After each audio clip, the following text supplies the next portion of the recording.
district, you know the Pope listens. Dynasty, our religion, for the blokes missing. On all of these trades, on all of these plays, on all of these grades. By the end of the day, y'all getting played. So, what you gonna do next? Try to fill up that flex? Send the homie a text? That trash offer's the best? You try to make it complex, then they text you back. Now all of a sudden they don't make any sense. Broaden your horizons, boy. Dynasty's not for the Simons, boy. These trades not for consignment, boy. Respect your opponent, y'all some piranhas, boy. This my advice from me to you. Open up your cute little podcast queue. Search up GOAT District, my dude.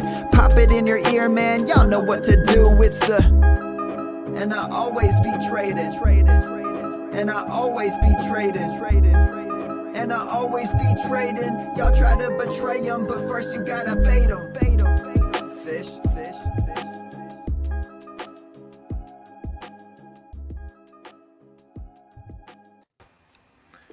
All right, welcome everybody to another edition of Press Coverage. Today I've got my very good friend Scott Pianowski on with me, and this is kind of a conversation that we always like to have. Seems like sometime during in August, Scott, that we get together, in one form or another, whether it be by text or by phone or by email or whatever, and we just kind of spar back and forth on a few of the players.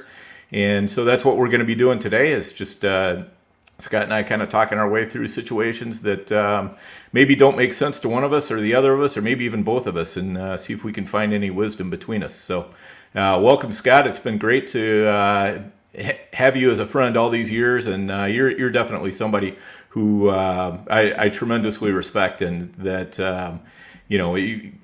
my gosh, we go back to what, 1990 or something like that, back in the days of the Bing Bong modems, and it was quite a different world back then. But I've just really enjoyed seeing you in your career take off with Yahoo and everything. And for those who maybe don't know you as well, why don't you just tell us a little bit about yourself and what you got going on these days? For sure, great to be here, and you know how I feel about you and your approach, your intellect, your humility. We get so much stuff wrong, and just you play the game so well.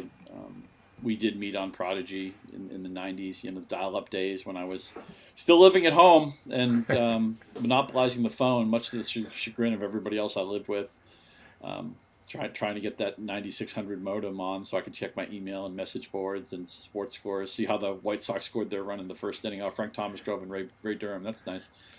Dan, by the way, I loved retelling this story. I'll say it really quickly. He begged me basically to draft Randy Moss in 1998, and that's a pretty good thing to be early on, right? Oh, wait, a third receiver is going to be relevant on an NFL team? Yeah, Randy Moss was pretty freaking relevant that year. I'm Scott Pianowski. I've been doing this thing back into the 90s. You may have seen my work on Fantasy Guru. You may have seen my work on RotoWire. I've written for a bunch of magazines. I've been part of the Fantasy Index poll. Shout out to Ian Allen and that great crew for a solid couple of decades. Awesome guys. And very proud to be in the employ of Yahoo since 2008.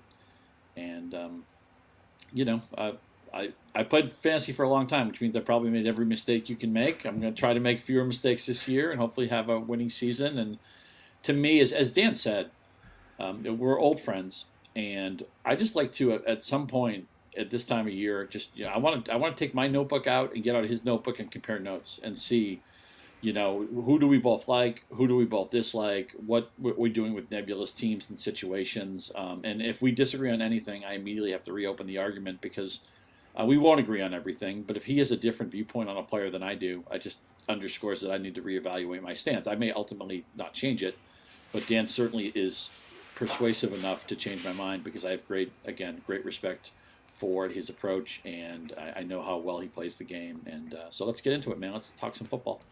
Oh, yeah, absolutely. So I guess, just before we came on, we were kind of talking a little bit about the Saints. And why don't we start with just kind of the whole general state of the Saints offense? What are you thinking about them, Scott? Because they're definitely a team that has been puzzling me a little bit this offseason.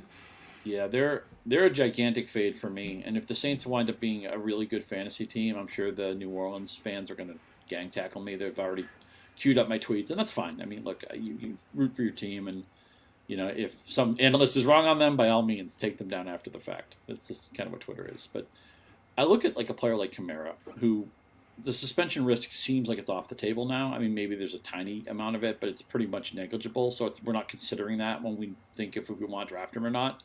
Because of that, Kamara has percolated where I'm seeing kind of consistently in the second round. And a lot of people I respect, like that syndicate team of Evan Silva and those guys. I have 5 analysts I really respected a draft where they took Kamara in a high money league. But what makes me nervous is this is the worst offensive line, at least by the way I measure it. I know some people think their offensive line actually won't be a problem. I'm concerned about it, but I do think it's the worst offensive line Kamara's ever run behind in the NFL. He was with a quarterback in Breeze, and I realize Breeze has been gone now 2 years, but a quarterback in Breeze and a coach in Peyton who perfectly meshed to what Kamara's good at, whether it comes to scheming, throwing in the flow of a screen pass, or checking down if a play isn't there downfield. Those are gone. Again, second year without Breeze, first year without Peyton. I'm just not a Jameis Winston believer. He makes me nervous. Really makes me nervous for Michael Thomas. Again, Thomas, 2 bad years. I think maybe the cheese has gone bad on him. When cheese goes bad on a player, I don't like to bet on it going good again. Like I think of like AJ Green, a guy who was on a Hall of Fame trajectory, but once he lost his way, I just wasn't going to be the person who optimistically looked at him again. I think of Michael Thomas and like, okay, what does he do? He runs really precise routes and catches contested passes like really close to the line of scrimmage that requires an accurate throw. That does not make me think of Jameis Winston. That makes me think of Drew Brees, but not Jameis Winston. So I'm thinking that Kamara and Thomas are dealing with more target competition. They drafted Olave in the first round. They added Jarvis Landry. We'll see what he has left. But the wide receiver room is deeper than it was last year. They were playing like guys who shouldn't even be starting last year. So now there's more competition for the ball. The Saints have even admitted they don't think Kamara is really an 80 pass catch guy anymore.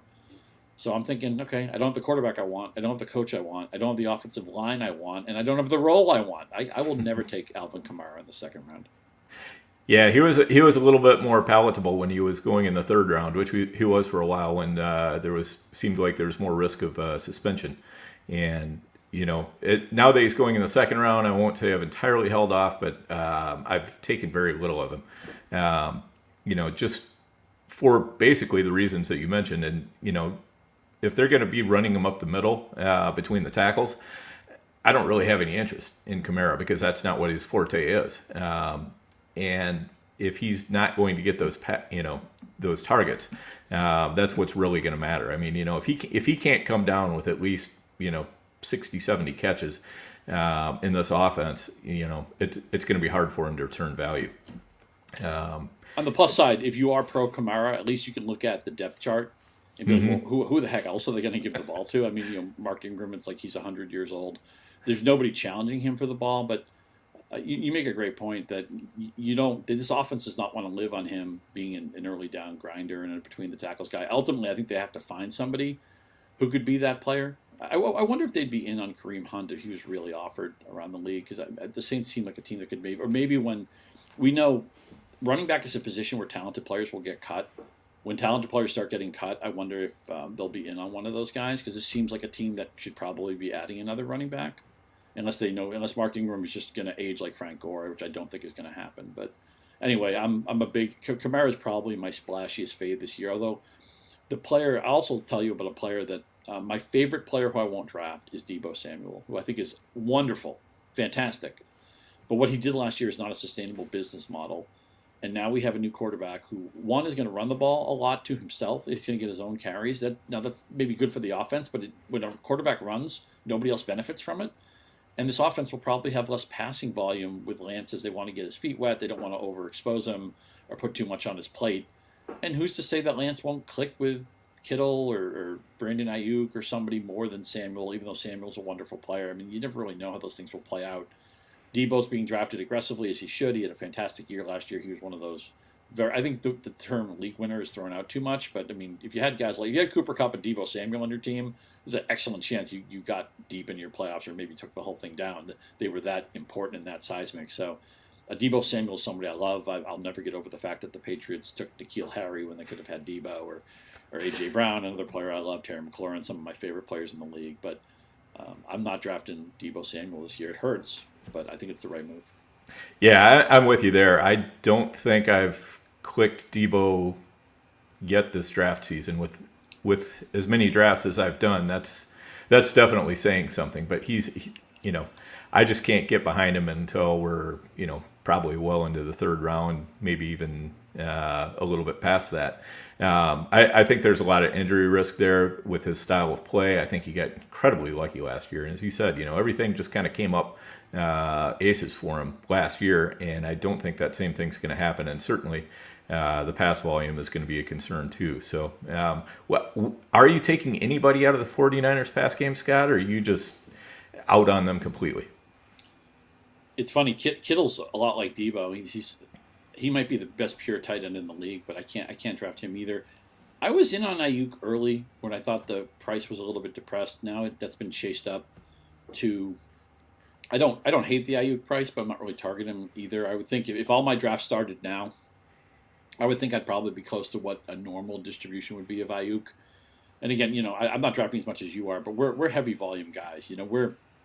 And I know to some people will be like, well, wait a minute, how many teams did you draft? You must own every player, roster every player, which actually isn't true. There are some players I never get around to drafting, but it is fair that you're thinking more of portfolio and diversification, and you do have to just kind of be comfortable with the fact that you're going to have a large outlay of players. It's just the way it is. It's a little bit complicated to figure out who do I actually have, what's good for me, what Right. result am I rooting for, because so much is in conflict with each other. But anyway, if my draft season started now, I would think I would be normal distribution on Ayuk, not proactive for me, not reactive for me, just somewhere in the middle. And the other two guys, wonderful real life players, but I'm not drafting them. Yeah, I've got some Kittle because I'm kind of in a little way, especially in tight end premium, a little bit afraid not to. So I do take him when he falls. He sometimes in the tight end premium, he sometimes falls into the fourth round. In non-tight end premium, he'll sometimes go into the sixth round. And those are prices where if it kind of depends on who else has been taken in that draft as to whether I'm in or out on Kittle. But if I'm stuck, he might be a player that I take. Ayuk he's so good. He's such a fantastic football player, right. man. I mean, no tight end gets 80-yard runs like Kittle, or 70-yard, catch and runs. The guy is every year. I think he's gotten like 2 or 3 of 50 plus. I mean, it's amazing. So that's a player I have a hard time staying away from. Ayuk is probably the one I've drafted the most, though, just simply because of price. As you said, he's starting to creep up. But when I look at the receivers that are available around him, it's his is a name that I will click on. Just given the camp reports that he's had good rapport with Lance, and what we've seen from him in stretches. He I think fits a little bit more into best ball, or if you're going for the contest leagues, the big money contests, that's the kind of receiver that fits a little bit better into there. I might take somebody safer if I'm talking about just a closed 12-team league. Thoughts on that? I think we're in line on that. I like the way you laid that out, and also, the market corrected, right? Last year, Ayuk was going ahead of Debo.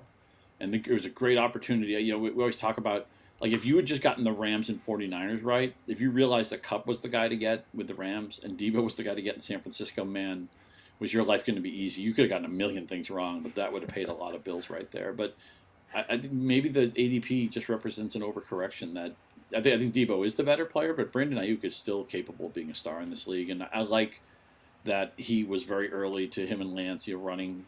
This is stuff that's hard to know because we're not in the locker room. I don't live with Trey Lance. I don't live with Debo Samuel or Brandon Ayuk, so I don't really know. A lot of the stuff you have to take on, it's based on what the source is, and a lot of the stuff you have to filter out. That's why I come to you. What's legitimately signal and what's noise. There's so much noise out there, but it sure does sound like Ayuk, after kind of a lost season. I realize he came on the second half of the year. It just seems like he understands he's at a critical point in his career. What kind of player are you going to be? Are you going to be a difference maker, or somebody who maybe fizzles out of the league in 5 or 6 years? I think this is a key year for him, and I think he's going to step forward. Yeah, hearing that he's become kind of a team leader, definitely is one of those things that you can't overrate it, but it's worth worth noting for sure. And and as you were saying, it's so hard to filter out the signal and the noise. It's great that him and Lance have spent a lot of time together and all that, but like with Cup and Stafford last year, it was the breakfast narrative. Well, these guys are eating breakfast together all the time. You know what? I don't think they were the first quarterback and wide receiver to eat breakfast together a lot, or get together in some other way, and spend a lot of time together. And it doesn't necessarily work out. But when you see something working out, you say, "Oh, and they're eating breakfast together," and you're like, "Oh, well, that's it." That must be exactly the reason why Cooper Kupp turned insane in fantasy football. So, man, he was just a wide open for 4 months, right? Right. I actually think if the league had gotten, I just wish we could have gone back 80, 90 years and said, look, forget MVP. Let's just make everything most outstanding player. Let's not have it be a long argument about what the word valuable means. The most outstanding football player in the league last year was Cooper Kupp. It wasn't Aaron Rodgers. It wasn't Tom Brady. They have perfectly fine seasons. It was a lot of Debo Samuel was great. The most outstanding player I saw was Kupp, and I wish he could have won MVP. It's just they don't vote it that way. And Jerry Rice, as much as I was a John Elway fan, Jerry Rice should have won the MVP in 1987. If Jerry Rice couldn't win it in 87, I don't think Randy Moss even got a vote in 2007, which I thought he would have been perfectly fine as well as Brady. They gave it to Brady, which I thought was reasonable. But, Moss had a 23-touchdown season. You can't tell me the reason why that offense blew up wasn't because Moss came there motivated and still had a lot in the tank. Anyway, it's my colleague at Yahoo, Matt Harmon. He talks about layup targets. Mm-hmm. Those easy catches. And, man, between Stafford and especially Sean McVay, that offense and all the route combinations they run where somebody else is running a route where the whole goal is, okay, we're going to set this up so that Cooper Kupp's wide open down the field for a drag route, and then he's going to catch it, and then he's going to run like 15 more yards. And it just seems like you see that all afternoon. And if you're against Cooper Kupp, you just want to scream out, why aren't you covering him? Why is he wide open? Well, it's because the whole offense is set up for him to have an easy catch. And they, if you have an easy button and it's working, just keep pressing that button. And that's what the Rams did for 5 months. Yeah, for sure. And I think, it'll be interesting to see how the league adjusts with the whole offseason to take a look at, what happened. Because, no defensive coordinator was going in there going, yeah, we'll see if Cooper Kupp can beat us. We're going to shut down everybody else. That's not what was going on. They legitimately, they were getting out schemed by McVay. If he's got the way to get Cooper Kupp open on every play because he's going to misdirect you, you've got to find a way to adjust to that. So looking forward to seeing how that goes. You mentioned McVay. Let me ask you this. This is I think one of the key questions we have to ask ourselves, right? I don't think there are that many Sean McVays and that many Andy Reids and that many Bill Belichicks. I think there's a lot of coaches that kind of muddle together. And there's some coaches that actually take things off the table. Urban Meyer was horrendous. The Giants had such bad coaching with Joe Judge and the last remnants of Jason Garrett. So you say to yourself, what if Brian Dable's a home run hire? Or what if Doug Peterson? I don't know if Doug Peterson. I don't know if he's ever going to be a great coach, but surely he's going to be better than Urban Meyer, right? Could every scout have been wrong on Trevor Lawrence? We all liked Travis Etienne coming out of college. I realized he had a major injury. Do you see whether it's Dable, just Peterson being better than Meyer? What team jumps out at you when I say to you, who's going to benefit the most from having adults in the room finally? Is either of those teams interest you, or is there somebody else? Is there another Sean McVay percolating out there? Maybe that's unrealistic to throw that out there, but what team finally has adults in the room and we can feel good about their offense? I'm going to play the percentage and say there's no Sean McVay out there. But yeah, I think Jacksonville should be far better this year. Just having an adult in the room, as you said, is going to make a huge difference. Trevor Lawrence's second year in the league with somebody who actually knows how to coach him. It's going to make a huge difference there. Who are you overweight on in Jacksonville, if anybody? I've been probably more overweight on ETN. I wouldn't call myself overweight on probably anybody else. Marvin Jones a little bit, but I've been pretty even weight, which is a big change from when I was just way underweight. So for sure, yeah, that was such a dead zone for such a long time. I know you can cause problems for yourself when you take receivers changing teams, especially if they have a role upgrade, and that fits what Christian Kirk is doing. But I still think in a managed league, he's a reasonable wide receiver 4. You might even get him as your wide receiver 5. And there's been, historically, it's not uncommon for a quarterback to look like he has no idea what he's doing in his first year and then be a lot better in the second year. And some of these examples I'm going to bring out, I'm sure some of your listeners won't even know these guys, or didn't see them play. But Terry Bradshaw, before I even, I only knew the second half of his career, but he was horrible his rookie year. Elway was really bad his rookie year. Aikman, surrounded by an awful team, was bad his rookie year. Recently, Wentz and Goff got a lot better in their second seasons. So I think a lot of people are probably on board with this. And again, the Jaguars, they're going to supplement your roster. I think the only real difference maker potentially here is probably ETN, and everybody probably views it that way. But I don't think anybody would be surprised if at the end of the year it'd be like, oh yeah, Trevor Lawrence can be one of the rising stars in the league, and wow, look at what he did. Now that they actually gave him a chance to succeed, I was shocked. I wasn't convinced that Urban Meyer was a bad hire like a lot of people were, and then I just saw some of the stories of some of the things he was doing. I'm like, oh my god, he has no idea what the pro culture is. It's a totally different culture for him, and he hasn't adjusted at all. He's hired the wrong people. He's sending the wrong messages. I think they probably should have fired him like a month into the season, but whatever. I mean, at least they moved on from the mistake. But it's just crazy how wrong they were. I talk about adults in the room. And another big problem for me this year, a big question, is, okay, you have the Cowboys. Okay, they pay the big money to Zeke Elliott. Tony Pollard was so much better on a per-touch basis last year. So where's the adult in the room? Now, nothing's changed in Dallas. Everything, Jerry Jones is still there, and coaching staff's the same. Who's the adult in the room who says Tony Pollard needs to play more? Or is it just going to be, well, Zeke's going to get all the touches or the majority of the work there? I'm curious how you're handling that backfield, because sometimes when we want the rational coaching, right? We want it. I can see some people be like, well, I'm going to be in on Tony Pollard. At some point, they're just going to accept that he's better and he'll play. And then other people say, well, no. They paid Zeke the money. They don't want to admit the mistake. Maybe Zeke was hurt last year. Bottom line with this is that I'm not drafting Zeke at all, or just about not at all. But at least if we were drafting together and you wanted to draft Zeke and your case was, well, touches on a good offense, they're going to play to the contract. At least I'd see that point. I'm kind of out on Pollard only because he's being drafted so aggressively, and I'm not sure he has standalone value. I think he probably needs Zeke out of the way, and that's a really big move. Zeke's like a heavy statue in front of a stadium that you need to move it, and you can't move it with like 3 people. You need like 20 people and a crane and a truck. I don't think Dallas has that stuff. I think Zeke's just going to be kind of in the way all season. Well, and not only that, but Jerry Jones has chained himself to the Zeke statue. So yes, he has.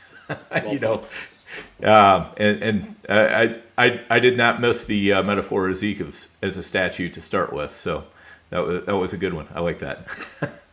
But I'm the same way. I just don't have very much Pollard because it's really tough to see anybody standing up to Jerry Jones and saying, no, we're going to run it this way, and it's really tough to see. I guess I've never been a huge McCarthy fan. I think Aaron Rodgers kind of made him, and I think he's getting exposed a little bit in Dallas. And, we do have Kellen Moore running the offense, so that's a good thing. But, still, I think some directives are coming from further up that are kind of choking it off, or maybe Moore isn't quite as good as we think he is or something. But anyway, he hasn't to date used Pollard, and I just, until I see something change, I don't know why I would think that he's going to. Exactly. You can't apply that thought. I would love to see, we'll probably never see it, but I would love to see if at one point if Jerry Jones would make a hire that would subjugate his ego and say, okay, you know what? I'm not the right GM here. I'm not the overlord for this team. Let me kind of sit back and be more of a silent partner and get really smart football people. I view McCarthy like you do. I think he fell into, he's NFL lifer, not the worst coach in the league, certainly not the best coach in the league. Fell into Aaron Rodgers at the right time, and got to make his name on one of the. Aaron Rodgers' peak is right there with anybody's, right? He's one of the best quarterbacks. He's one of the 4 or 5 best quarterbacks I've ever seen. It still blows my mind that the Packers have Favre and Rodgers and have just 2 championships to show for it, and Rodgers has only been to 1 Super Bowl. I can't wrap my mind around that. Just like Drew Brees retired with 1 Super Bowl trip, and Marino. If I had told you in 1985, Dan Marino was going to be healthy and have a great career and break all these records and put up all these stats, and he'll go to the playoffs constantly, and even win a lot of playoff games, but never go back to the Super Bowl. I'd be like, get out of here. No way. That's not. He's going to go 3, 4, 5 Super Bowls, but it's hard. I would love to see Dallas with an adult in the room, but Jerry Jones is going to run the team like his tinker toy, and that's going to stand in the way of a team that has a lot of talent on both sides of the football too. But I just feel like they're always going to underachieve a little bit. I am drafting into. Some people don't like when I say drafting into. I should just say drafting, but I've been drafting Dalton Schultz fairly proactively, and I realize he's not exciting as far as a workout metrics thing, but I like that he's the number 2 target on a good offense, and yet he'll never be the focus of defensive attention because Lamb is so good, and even the running backs will draw some attention. So I've become a little bit of a Schultz sympathizer. I know some people like to go big at tight end, and I'm thinking here like a standard league. Obviously, in the premium tight end, you have to change the calculus. I'm generally not the Kelsey guy. I'm not the Andrews guy. And I in some leagues, I'll go cheaper at tight end, but Schultz is probably my most rostered tight end. What do you say to that? I've really come around to Schultz the past month or so for basically exactly the reasons that you're talking about. The fact that he is a sheltered number 2 target. I think everybody wants Jalen Tolbert to be something that he might not be quite ready to be. He is a rookie, and he's. I don't know. I mean, they've got Noah Brown, they've got wide receiver, they've got Schultz. They have other options that they can use while Michael Gallup is recovering, and I'm not sure how big of a loss Amari Cooper really was to that team. I guess I'm maybe I'm jaded because I always expected more from Cooper in fantasy, but he just never really struck me as being a player who was really making a difference for his team. He was just kind of there, sort of more of a bit role player than the true alpha that everybody thought he was going to be. Yeah, I'm not, by the way, not touching him. Oh, no, definitely not. Cleveland, yeah, that is like I don't even want to put his name on my cheat sheet anywhere. If I put it anywhere, it's going to be a wide receiver 78 or something. So there's just absolutely no chance I could even ever think about drafting him. We hit briefly on the Giants. What do you think about the Debo hire in New York? And or is it more of just getting the idiots out of the way there?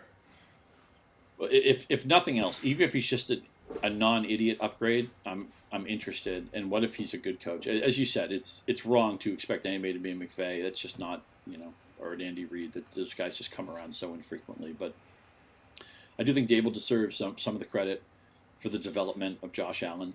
And the Giants are weird because they have names, on offense. They have talent. But Zeke's had a couple of messy seasons, and it's the point now where nobody wants to go near Galladay, and I get it. I don't want to go near Galladay either.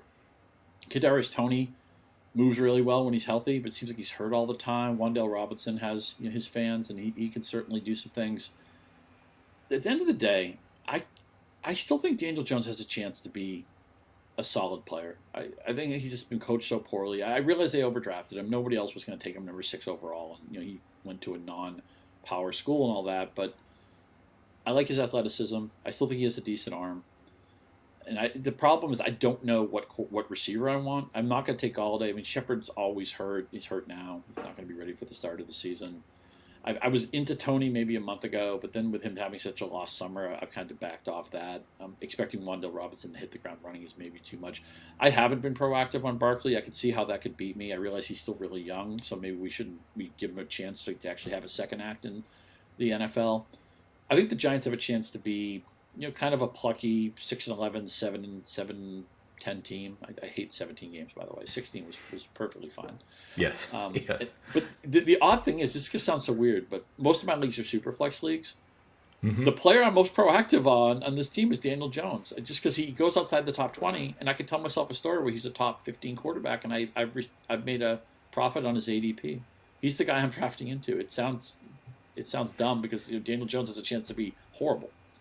Right, but for Superflex, I think that makes a lot of sense because again, with that second quarterback, I mean, if you can find that home run play, and Jones certainly knows how to use his legs, and he could be kind of a little bit of a I don't want to say Lamar Jackson light, but he could be a Jalen Hurts light, something like that maybe, and that has a lot of value, so when you can.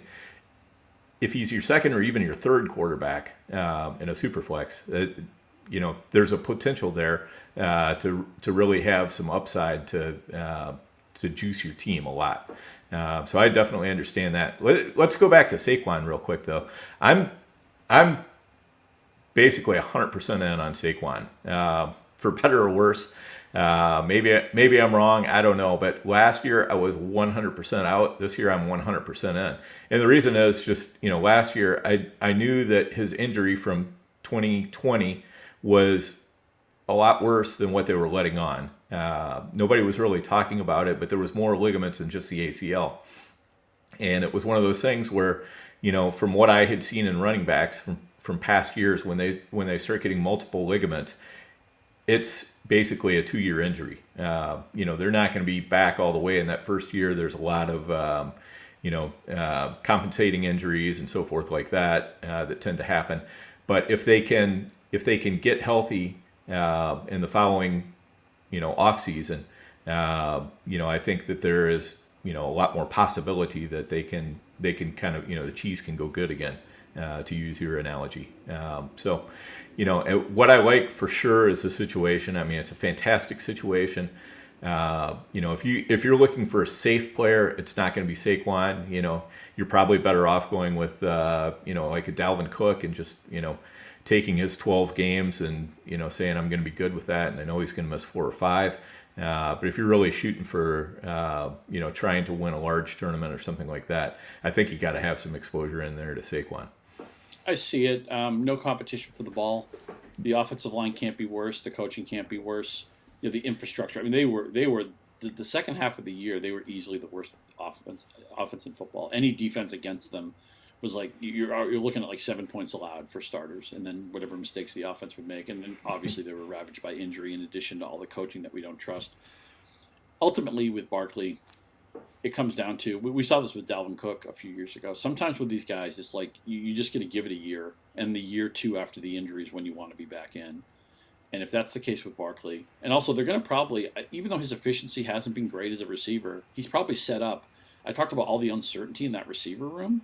Right. He might have to catch 80 passes. They may not have any choice. Even if they don't want to do that, he might end up doing it. So I think Barkley's a guy who I was probably going to be underweight on, and people like you have swayed me to the point that I need to get Barkley into a competitive ranking. I'm still not comfortable taking him in the first round, but he may go in the second round of a fair amount of drafts, and I think I'm going to get in on some of that because I see the case that you're outlining, and I think it makes a lot of sense. Yeah, for sure. So we JD, the GOAT himself, asking us a question. He says, on the clock, Daniel Jones or Mac Jones. So pick your Jones. All the upside has to be Daniel Jones because he can run. And man, Mac Jones, the Patriots are like one of the most boring teams in the league, right? They aren't even French vanilla. They are vanilla, man. And they want to win with defense, and they have this receiver room where everybody's like a solid little player, but there's no front man. They're just all bass players, man. They're all bass players and organists, and there's no lead guitarist. And look, I'm a big fan of the bass. One of my best friends, Steve Gleason, is a kick-ass bass player in a couple of bands. But you need other pieces too, and they don't have that. And again, that's why it kills me that they didn't draft. They've drafted so poorly. Every time they take a receiver, it just doesn't work out with an early pick. But I want. The thing with Mac Jones and Dan, I guess it also with Mac and Daniel Jones is what you're looking for them to do, And again, these are super flex picks. I don't think anybody in a start one league is going to look at one of these guys. But if I were in a super flex and my first quarterback was really really good, and maybe I just wanted the second guy to be a floor guy, like say I had Lamar Jackson or somebody in the top 5, top 6 ilk, maybe like okay, give me Mac Jones. He's a single, but he's a safe single. He'll get on base. I'm fine with that. If I had And some people may have a different view of how they want to mix floor and upside. But if I wanted more of a swing for the fences pick, a guy who I could tell myself a story where he's a top 15 quarterback, but I also could be outside the top 30, to me that's Daniel Jones. So you have to season it to what your roster build looks like and how you feel about upsides and floors. But generally speaking, I'm usually going to side with the guy who I can tell myself a story has more upside in this position. That's Daniel Jones, but there may be also some roster builds where the floor at Mac Jones would make sense too.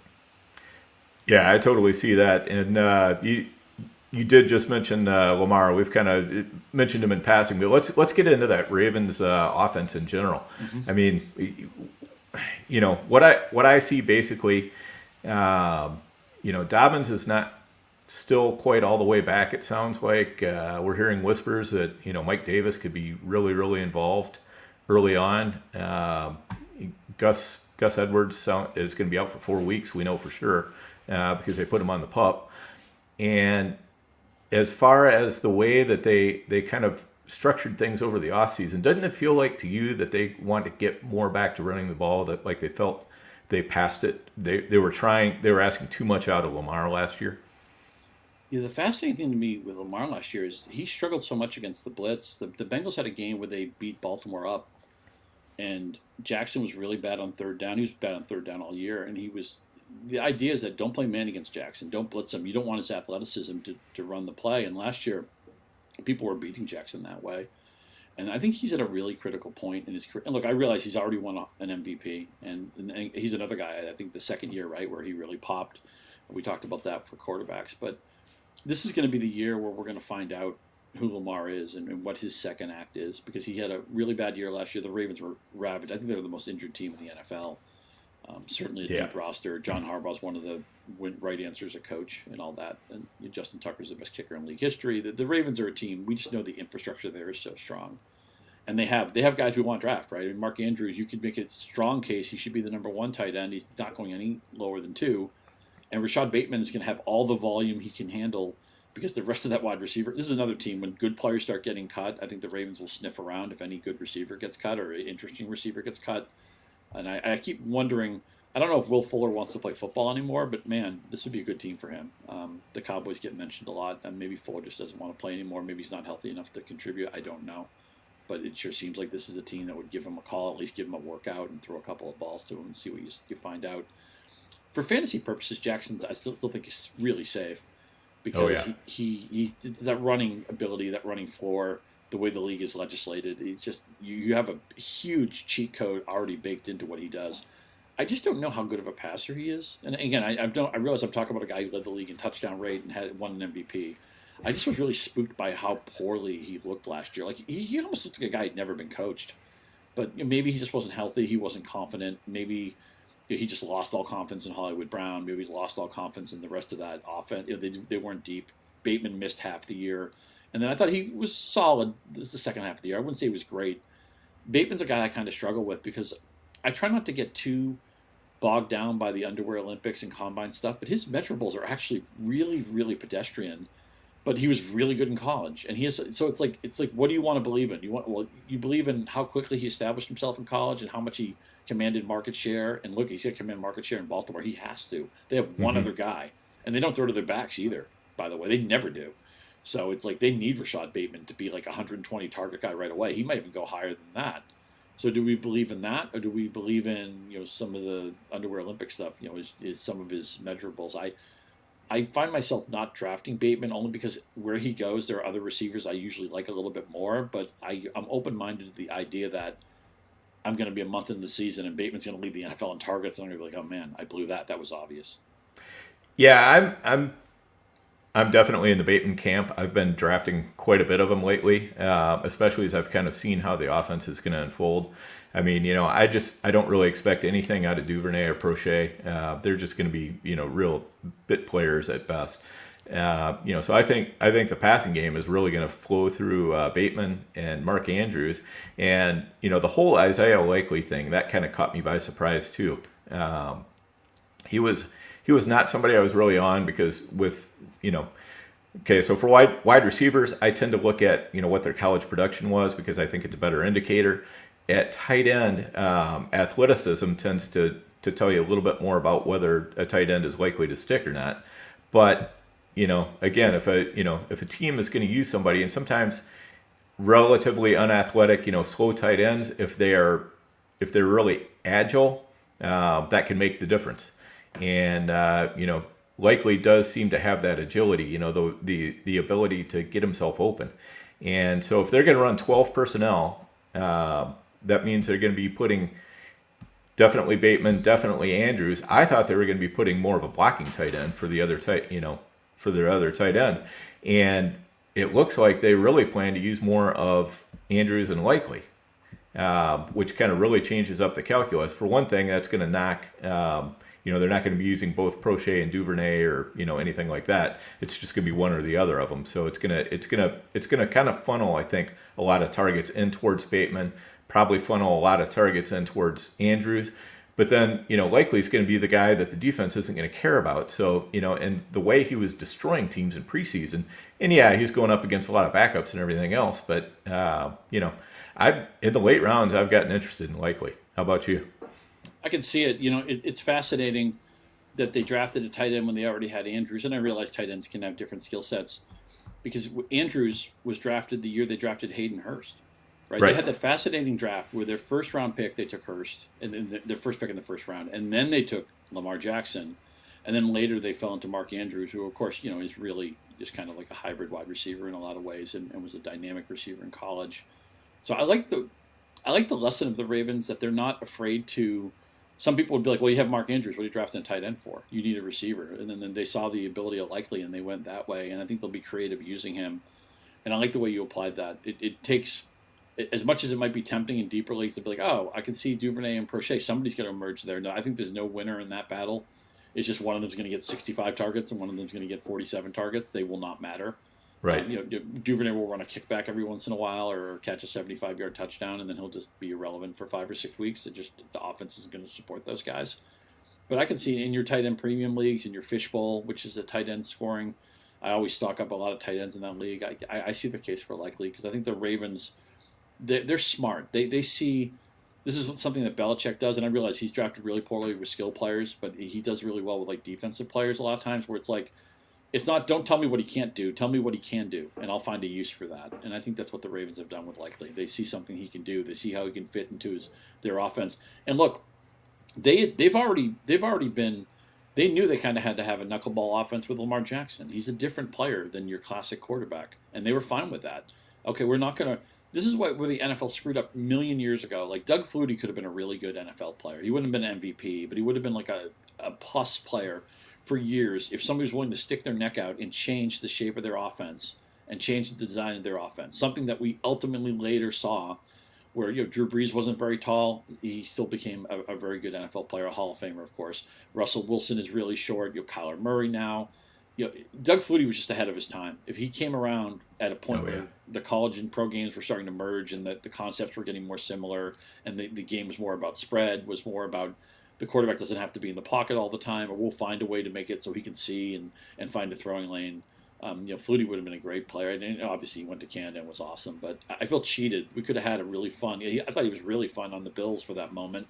And then he gets benched for Rob Johnson, Look, I get it. Flutie was too old then to have any real future with the team. I get why they did it, and they thought Rob Johnson was something that he wasn't. But it's just interesting that now we have a time where teams are proactive, creative, and willing to have a unicorn offense, and that's what the Ravens are all about with Lamar Jackson. Yeah, without a doubt. That makes the game a lot more fun for us in fantasy too, because it kind of forces us to think out of the box a little bit along with the coaches. So we can't just go back to the same old tried and true formulas. Let's get into some of these offenses that have been a lot better. Packers, the passing game. I mean, I think we all believe that Aaron Jones and A.J. Dillon are going to be just fine on the ground. That's a great rushing attack. What are they going to be doing through the air, Scott? What do you think? I'm not sure. I really care. I'm not drafting Aaron Rodgers. Really? I have some Lazard. I hate that his name escapes me. The first receiver they picked has just a lot Christian Watson. Watson, yeah. I almost called him Walker, but Christian Watson. Just he's had a lost summer. Dubs, Dubs. Depending on the day, you hear good news and bad news on him. At one point, Rodgers called out all his young receivers, said these guys are running bad routes, they're making the wrong adjustments. And I get it. You can coach these guys up. Maybe they'll be second half players. A lot of times you see that where a player can need some time to fill something out, to figure something out. But I have a fair amount of Aaron Jones. I think he's a really good second round pick, and I'm actually totally fine with the A.J. Dillon ADP. Aggressively avoiding Rodgers. And look, I realize, he's one of the best quarterbacks we've ever seen. He's won the MVP 2 years running.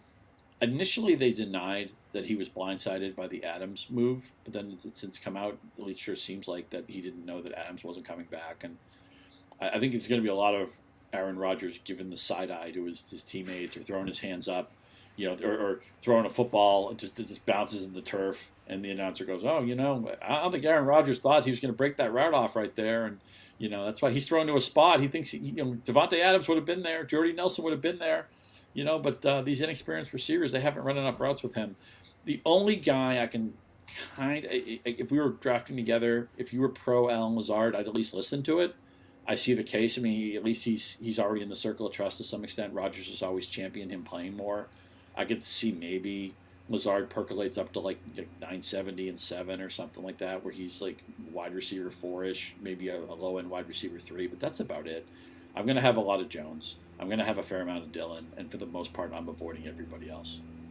Yeah, I guess I'm a little bit more willing to draft Rodgers. He's not the green light player that he used to be, but I also know, here's a guy who definitely has a good amount of vanity, cares about his stats. Something tells me he'll find a way. He might stomp around like a little child for a couple 3 weeks, but eventually, he wants to win, and he's good at winning. Unless we're talking the playoffs, of course, but that's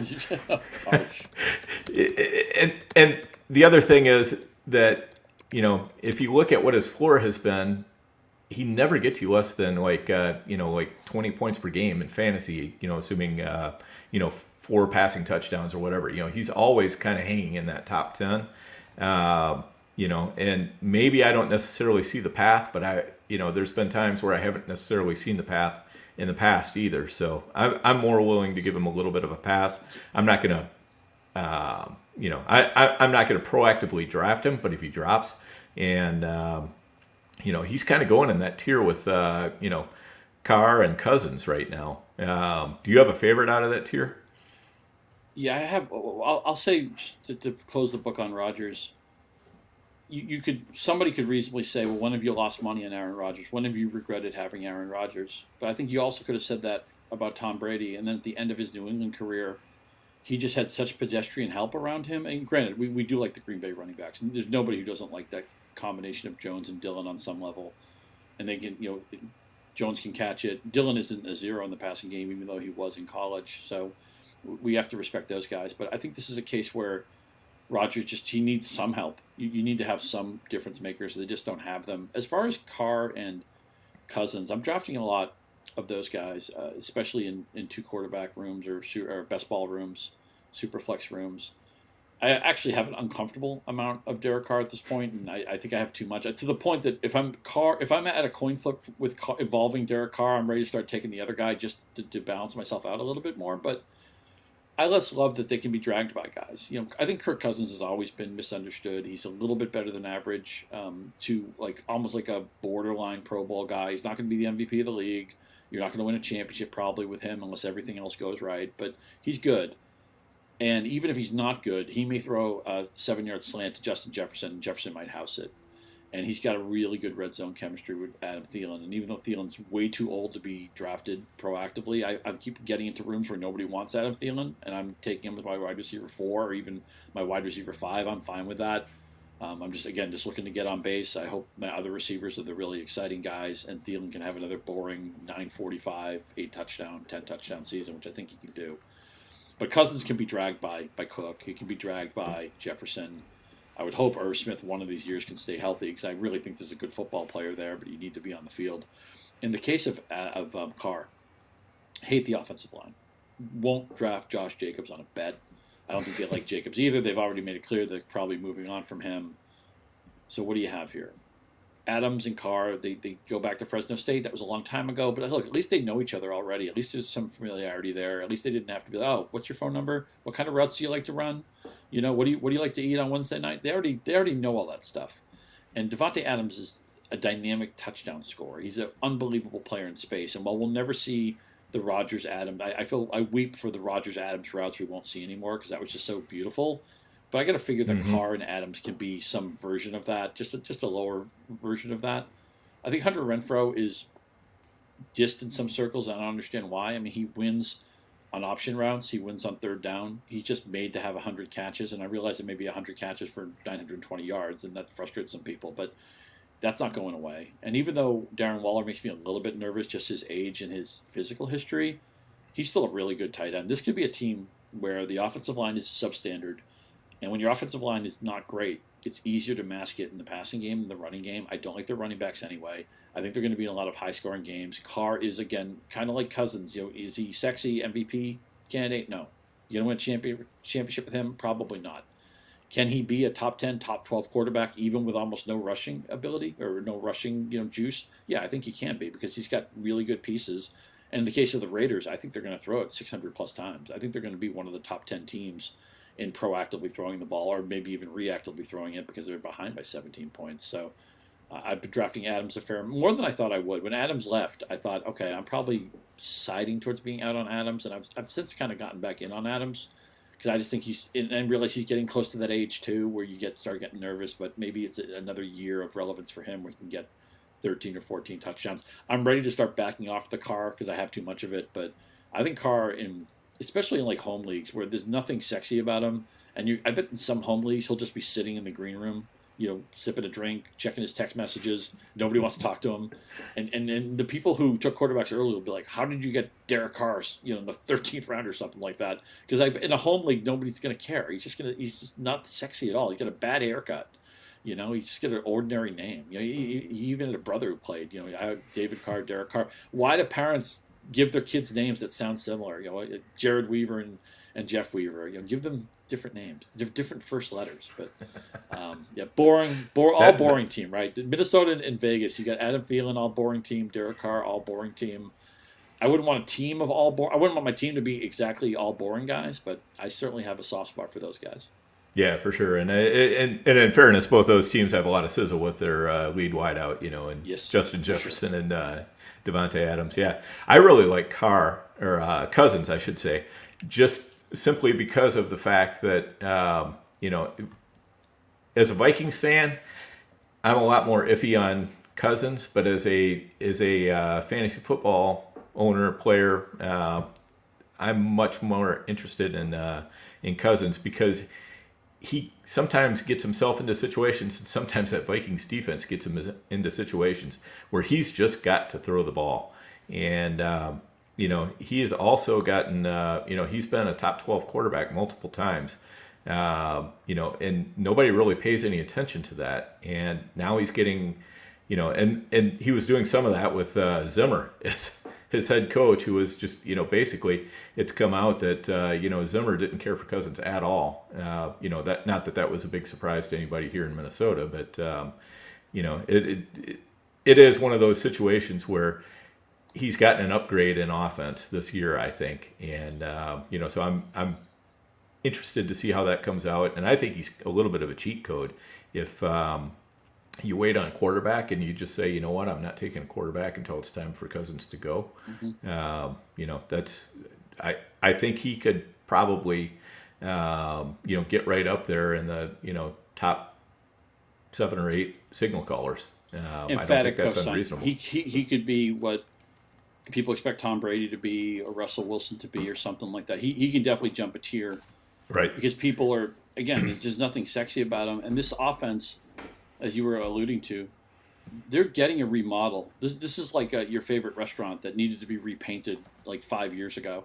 And Mike Zimmer, look, he was a good coach, but he's not like the kind of guy you can have because he's a defensive coach and he runs kind of hot. He's just not like a 15-year answer at head coach. I would hire Mike Zimmer to be my defensive coordinator immediately. I don't know if I'd ever hire him again to be a head coach. I'm not sure he has the right temperament for it, but he's still a smart guy. But man, did they need to get him out of here. And the players, I'm sure they're just kind of tuning him out. They're just a bad fit. And when your quarterback and your coach, you don't need to be best friends. In fact, you can't be best friends. You can't be riding to the stadium together. But the days of Bub Phillips and Ken Stabler, wearing cowboy hats and going to the honky tonk together, that's long gone. But you need to respect each other, and there probably was a loss of respect between those two guys. And I'm sure everybody in this offensive room can't wait to have a coach who has some new ideas because they're just sick of playing with they're sick of playing with the motion offense that Bobby Knight was running in 1976. It feels like they had a dated program, and they have exciting young players. Justin Jefferson is one of the most exciting receivers in the league. He could be on the magazine covers next year. And by the way, I'm curious how you come down on Chase versus Jefferson, because I was clearly Jefferson to begin the year, and now I'm like, I think I need a little bit of Chase to balance that out. I'm also not sure if I should be having them ahead of Cup with the Stafford stuff. But anyway, the remodel comes in Minnesota. It's glorious. And I love what you said about Cousins. If you're in forget all this super flex stuff. If you're in a one quarterback league and you want to wait in the position, play the Kirk Cousins game. If you can land him, you've done well. Right. And even in super flex, he's a little bit of a cheat code if you grab your second quarterback early, because you can have two basically elite starters. If you do well with your first quarterback. That's a common build too. Yeah. Last in and then the first in on the second guy. Right. Exactly. So that's a great way to go. I am definitely, I don't know if I could ever get myself, I think Jamar Chase might in some ways be a better receiver than Justin Jefferson, but Justin Jefferson, I think, is always going to have better productivity. I don't know how that makes sense at all, but somehow, Jefferson is just, I don't know. He's a little bit more firmly the alpha in his room, for one thing. And, with T. Higgins, T. Higgins is a great receiver in his own right, much better than Adam Thielen is at this point. And, how did the Packers ever let people like T. Higgins go, man? Imagine him. Aaron Rodgers would have played to his 50 if he had T. Higgins. Yeah, exactly. And, and that's the thing. T. Higgins is probably what drags me off of putting Chase ahead of Jefferson. I get more it. than anything. Yeah, there's just not much gap there. T. Higgins, in any given day, T. Higgins can be the target monster in Cincinnati. You look at a box score and Higgins has 14 targets and Chase has 7. You're not going to throw your phone against the wall. But if Thielen has 14 targets and Jefferson has 7, you're going to be like, what are they doing? I thought this team was smart. Right, exactly. So yeah, that's a great way to put it. And the thing is, Higgins and Chase, they're super different as receivers, but they each fill such a role so well on that team. And depending on how they're defended, I think it can kind of swing back and forth between the two. It's interesting you say this. I noticed that you had Joe Burrow as a red light quarterback, and you've just said a lot of nice things about Chase and Higgins. Explain your reluctance to draft Burrow. So my reluctance to draft Burrow is more based on the fact that he had an enormous amount of touchdown luck last year. I think that in a vacuum, they want to keep their offense a little bit more balanced. Maybe I'm wrong on this, and maybe they just unleash Burrow and say, you know what, go play sandlot ball. And if they do, I'm going to be horribly wrong on Burrow. But I kind of feel like he got, everything kind of fell into place for him, kind of Debo Samuel like. That everything just fell into place for him last year. I'm not sure if it's going to go quite as smoothly this year. And given the other quarterbacks that you can get around the same price range as Burrow, that's what keeps me off of Burrow. I see more chance for him to maybe take that step down. Maybe I could be off on that, like I say. Maybe it's just my personal preference, but, I'm more willing to draft pretty much anybody else around Burrow than I am Burrow himself. Though I do have a few Burrow teams, because of course, when you have a ton of teams, you got to take everybody. I realize this is kind of almost like a bit at this point, but one of the problems with quarterback is with the top 10 guys is you're always going to feel like you can get a similar quarterback a little bit cheaper. It's like, oh, hey, this room's waiting on quarterback. Maybe I should take Josh Allen. Well, wait a minute. I could just wait around and take Justin Herbert. He could be as good as Josh Allen. Okay, I'll do that. Well, wait a minute. Patrick Mahomes is still here. Why wouldn't I want Patrick Mahomes? Okay, I'll do that. Oh, wait a minute. Tom Brady's still got a lot of great pieces around. Well, Lamar Jackson's a cheat code, and Jalen Hurts is a cheat code, and you just do that all day. Eventually, you have to, at some point, you have to draw a line in the sand and say, I'm going to take somebody. But I get it with Burrow, because the guys who go after him a round or two, they're just not that different from Burrow. And so it just feels like it's one of those things where if you took Burrow, a lot of times you're going to regret it, especially if the room pulls back on quarterback and then somebody really gets a deal. And you're like, wow, they just got a guy who I think is really equivalent to Burrow, and they paid a lot less for it. And obviously the opportunity cost that you paid at the other position you could have attacked, that comes into play. So I totally see that. One guy I definitely want to ask you about it's always frustrating when I see a player and I think he's going to the moon, but everybody else thinks that too, and I don't know what to do with it. And Michael Pittman's a guy like that for me. He has a okay rookie year, has a good second year. I thought Carson Wentz was really bad last year, and the stats kind of gloss it over. But if you watched him, you saw all the plays he left on the field. Matt Ryan is obviously on the back nine of his career. I mean, he's like the 16th, 17th hole of his career, but he's better than Wentz. And the Colts know he's better than Wentz. And Pittman is the target hog here, but teams are going to be, loading up to try to stop Jonathan Taylor. I like Frank Reich as a coach. I think Ryan has something left. Unfortunately, I think it's a mistake. When Pittman goes in the second round, I think it's a mistake. But anytime you can take him in the third round, I don't care what the slot is, I think it's a good pick. I'm glad that I have Pittman already banked, so that if I go low on Pittman, look, I've been talking a lot about Pittman. The leagues I'm in where people know what I have. People print out my sheets and mock me with them. Maybe I won't get any Pittman down the road. I just feel like everybody loves Pittman, and what do you do with a player when everybody loves him? It's just hard to make a profit on him. But yet, I still think Michael Pittman is going to be wide receiver 8 at the end of the season. Yeah, and that's exactly it. I mean, sometimes I think it's okay to just to take the easy shot that the rest of the league is giving you. You don't have to crush every pick. If you just get a good solid value with a pick, and I think Pittman in the third is one of those. It's a good solid value.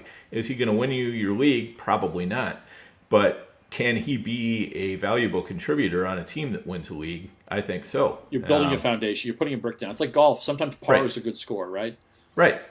Yeah, exactly. And so you have to have a few players like that on your team that you can count on, that they're going to get the targets and all that. We can't control the outcomes, the results, obviously. Pittman can have a 7-point game. Probably happen at some point this year. But the thing is, we want him to be getting 8+ targets. And if he's getting 8+ targets every week and 10+ on most weeks, and 13 or 14+ every now and then, we're going to be pretty happy with the results, I think.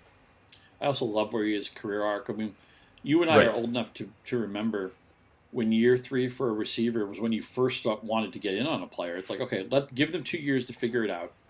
If they're really good, maybe year 2 I'll be in. But usually it was like, year 3. It was like once upon a time, the third date was the really important date. I'll leave it at that. But, man, I'm old. But I love that Pittman, did a little bit as a rookie, was really good last year. I mean, I'm guessing he must have been receiver 17 or 19 or something like that. And with Carson Wentz playing dreadful, I really thought dreadfully. I know you can look at the stats and be like, wait a minute, his rating was pretty good. He had a bunch of interceptions dropped. And there were a lot of games where it's like, Chris Collins was like, this should have been a touchdown. Michael Pittman was open, and Carson Wentz never sees him, and then the ball comes 5 seconds late, and I just feel like there was a lot of that. And I realize it's a leap of faith to say Matt Ryan's going to make it all better, but Matt Ryan's an improvement. He doesn't have to be great. He's better. The team knows it. And the distribution of the targets, the way the offense is structured, Pittman, he could easily be a top 5 targeted receiver this year. And even if he's not quite that lofty, he's going to be the featured guy here in the passing game. Tell me this. You talk a lot about tight end premium. We're always looking for a tight end to break out. I have periodically bet on Mo Alley Cox and generally lost on it because he's just never been on the field consistently enough, and they've had Jack Doyle types who get in the way. Is it finally go time? And when I say go time, he's probably going outside the top 20 in tight end ADP. He's just like a lottery ticket. He's a sleeper. He's a late round guy. But are you optimistic? I didn't check what your traffic light was on Mo Alley Cox. What are you doing with him? I think he is a safety option. I don't think he has any great upside. I think he's going to be more of a Jack Doyle.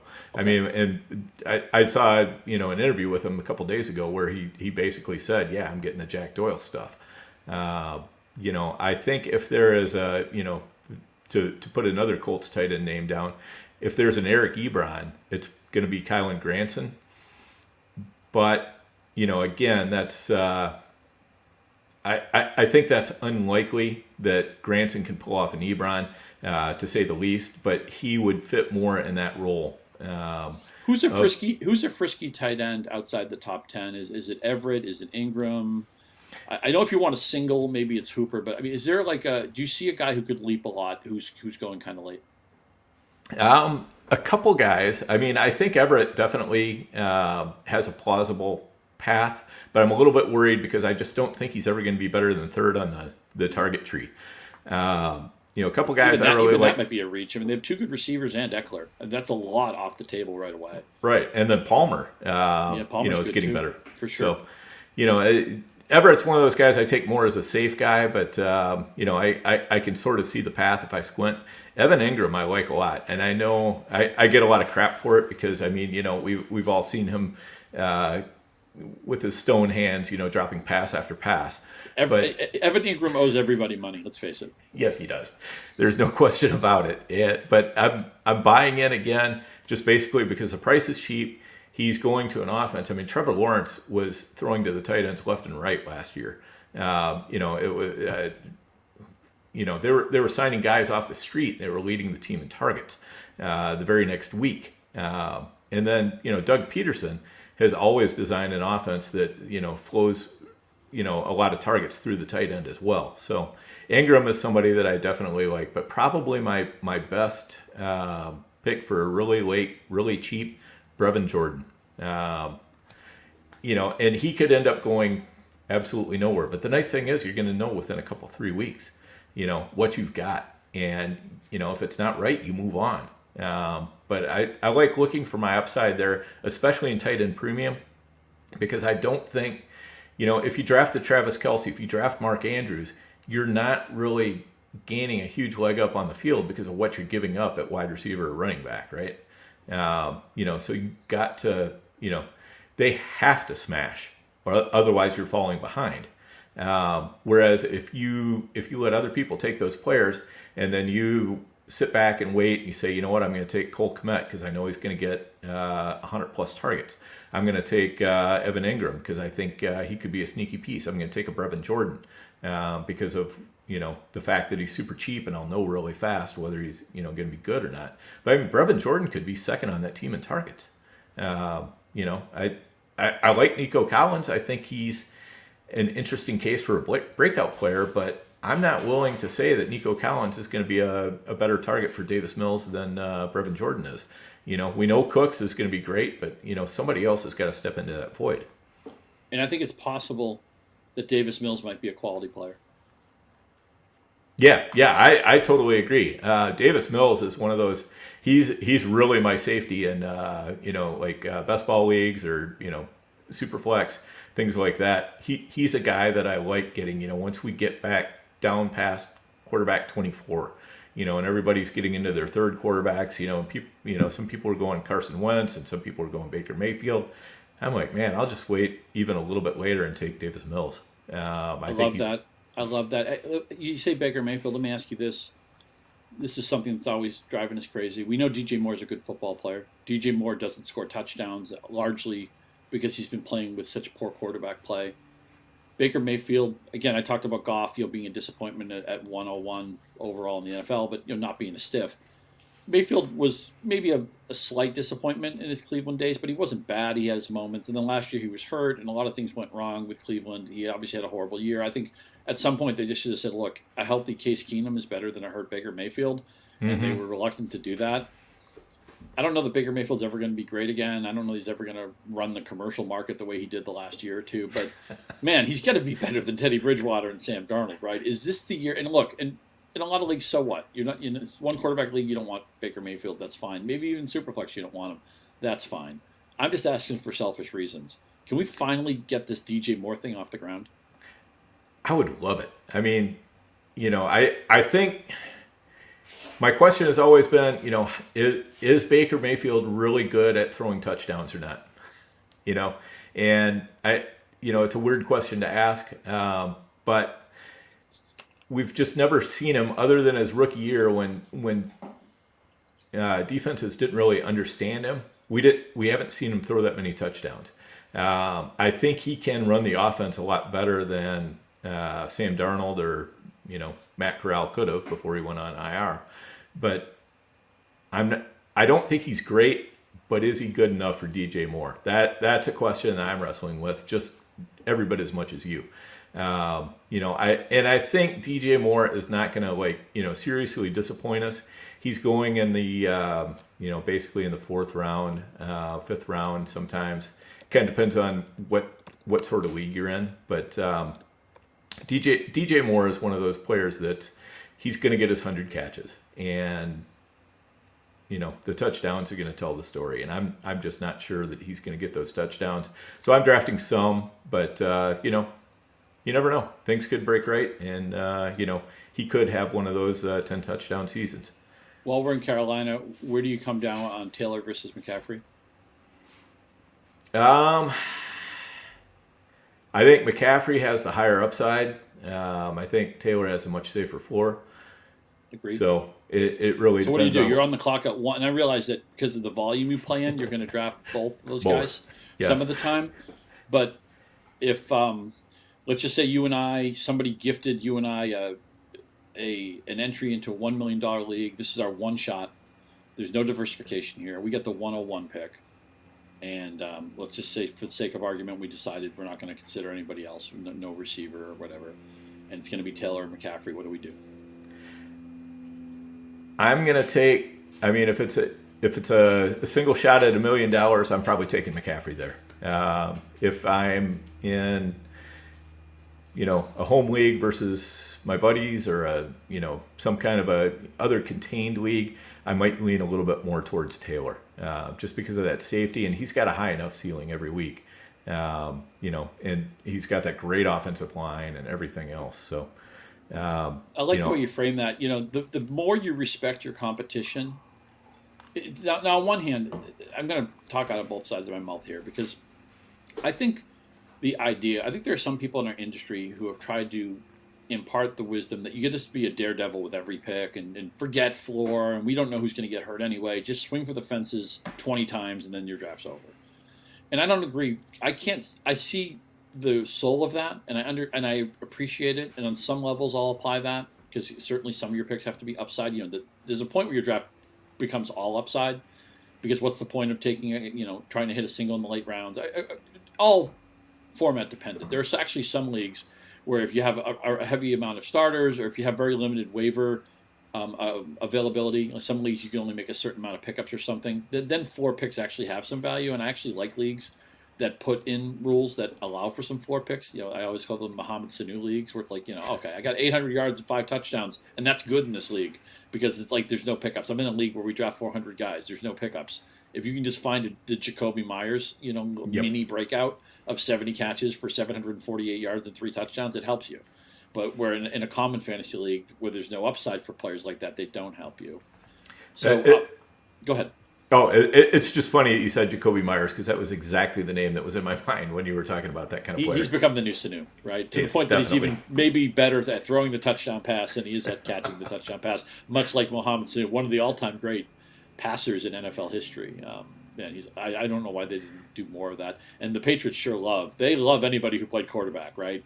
Oh yeah, Julian Edelman, Jacoby Myers. They love their former quarterbacks. But anyway, upside floor. The more you respect, if you're in a room where everybody's got it, got the game pretty well, they're good at it. They're a strong player. You need more to go right to win that league. Where if you're in a league of idiots, you're going to win a lot by just doing your homework, showing up on the waiver wire every week. If you're in a casual league where people are going to lose interest, the bad teams aren't going to be setting lineups. Not everybody's making free agent picks every week. I had a friend of a friend, 2 people who were not fantasy players, were getting in an office league one year, and they wanted me to help them out. And I set up a cheat sheet for them, and it had like an index code and who to pick, and they called me during their draft, and I helped them out. And halfway through the season, they actually just said to me, we don't know who to pick up this week. Can you just log into our team and see who the free agents are? And I said, yeah, sure. I'll put in some bids for you. And so I put in like 4 or 5 bids, and we got everybody we wanted, because 80% of the league wasn't participating. And, right. We rolled to a championship. And look, I realize that anybody who's listening to this podcast is probably a competitive player, which means you've migrated into more challenging leagues and more challenging contests. You're maybe spending more money on it. So that's not going to be your experience. You're not in a league where you get everybody you want. Your league's harder than that, which is fine. We all play in different leagues of different sophistication levels. The more you respect your opponents, the harder they are to beat, the more I think you have to be open to, yeah, you know what? McCaffrey's had 2 down seasons, but he's the moon guy here. I want McCaffrey. If it's more of a, I'm going to beat them because I show up and I do my job and I'm a good player and the other people are either not as good as me or they're not as committed to me, I'd probably be more likely to go Taylor. Although somebody might say, well, still take McCaffrey. You'll overcome it anyway if it goes kablooey on you. And I see it. But if you think you're the favorite to win the league, I'm more likely to be the Taylor guy. If you think you're trying to win a contest and you need that magic thing to happen, I'm more likely to be the McCaffrey guy. Yeah, totally agree with that. And given my choice, I might actually take pick number 3 and say, you know what, you can have pick 1, somebody else can have pick 2. I'll take pick 3. I'll take Justin Jefferson, and I'll pick before both of you guys on the way back in the second round. And is that your preferred slot? What slot would you take? Knowing nothing else about your opponents, and you won the KDS. What slot are you taking? I like 3 or 4 or 5 because you can basically get Jefferson, Kupp, and Chase in those slots. You're gonna love the player you get. Yeah, you're gonna love the player you get. Once you get to 6, then all of a sudden, now you're looking at a 27-year-old Austin Eckler. You're looking at, I think it takes a step down at that point. So I like the top 5. But if I'm not going to be in the top 5, then I want to be somewhere on the 10, 11, 12 so that I get that early second round pick. And, I can take a, Dalvin Cook and a Saquon, or a Saquon and a Swift, or, Diggs and, CeeDee Lamb. The options are pretty endless down there. And you can put together quite a good variety of different builds from that area. And, it looks pretty good. I just don't like being in that 6, 7, 8, 9. Just doesn't appeal to me too much. I struggle a little bit more with builds there. What about you? I like picking 3, 4 sounds really good to me. 3, 4, 5 for a couple different reasons. One, I'm going to love my first player.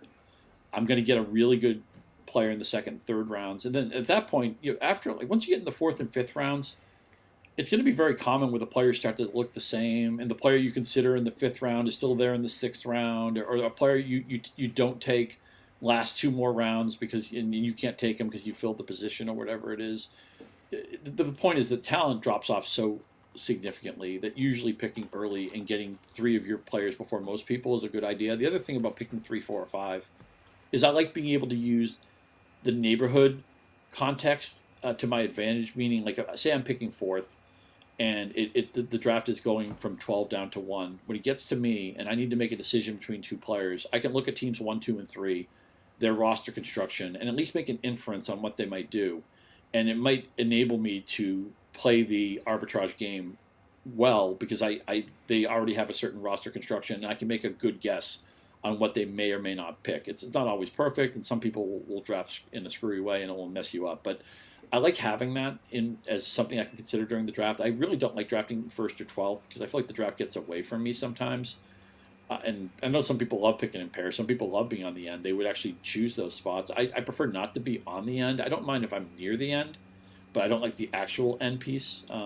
Again, with this year, the fact that we didn't have a clear answer on Taylor and McCaffrey is all the reason to not want to draft first, because you're not. What are you really losing if you move down a little bit? 3, 4, and 5 are the slots I prefer, and those are some of the reasons why. One thing I wanted to ask you: Debo Samuel. I said he was the best player I didn't want to draft, although Derrick Henry's kind of close to me there too. Between the tackles guy, all sorts of attrition, so many things in Tennessee pointing in the wrong direction. Somehow they were the number 1 seed last year. I don't think they're going to make the playoffs this year. I don't even see his name on my board, but he's still Derrick freaking Henry. I mean, he was like running back 14 last year, and he missed like half the season. Who's the best? I'm curious what you think about Henry, and also just who are like some of the great players who you're not eager to draft. Yeah, for Henry, he's definitely somebody that I'm not eager to draft for all the reasons that you mentioned. I'm a little bit hesitant on Najee Harris as well. Just because I'm a little bit concerned about how that offense is going to go. He's not the most efficient player in the world, and so I don't know. There's just always a better answer that I like about around the area where he's going. I'd much rather get a receiver, or if DeAndre Swift or somebody that I think has real league winning upside in their range of outcomes. Harris is that guy who's he's a little bit like Michael Pittman, but Michael Pittman goes in a place where it's hard to find that guy you really think has true league winning upside. Whereas with where Najee Harris is going, you definitely should be able to find that kind of player. So that's the difference for me. Wide receiver, there's not too many shy away guys for me other than Debo, Tyreek. I don't really like the Miami passing game at all.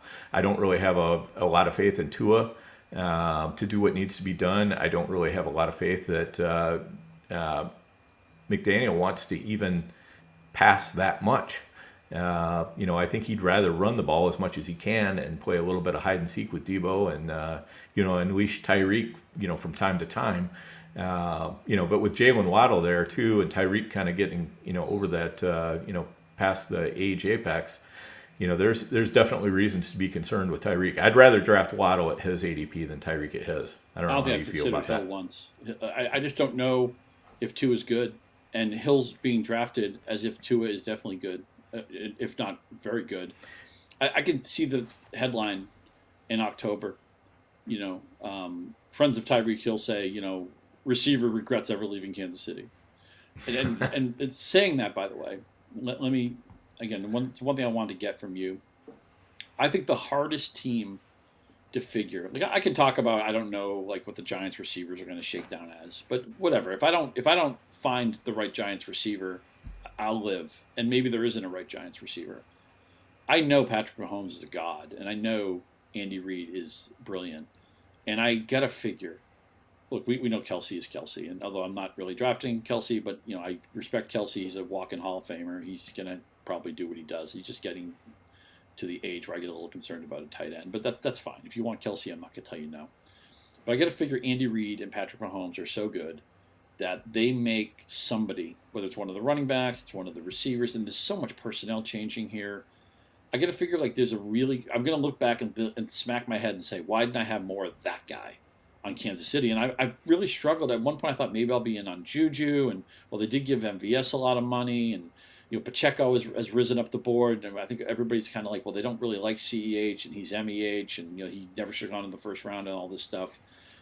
I got to figure there's a right answer somewhere in Kansas City. I don't know who it is. Maybe it's Juju. I don't know.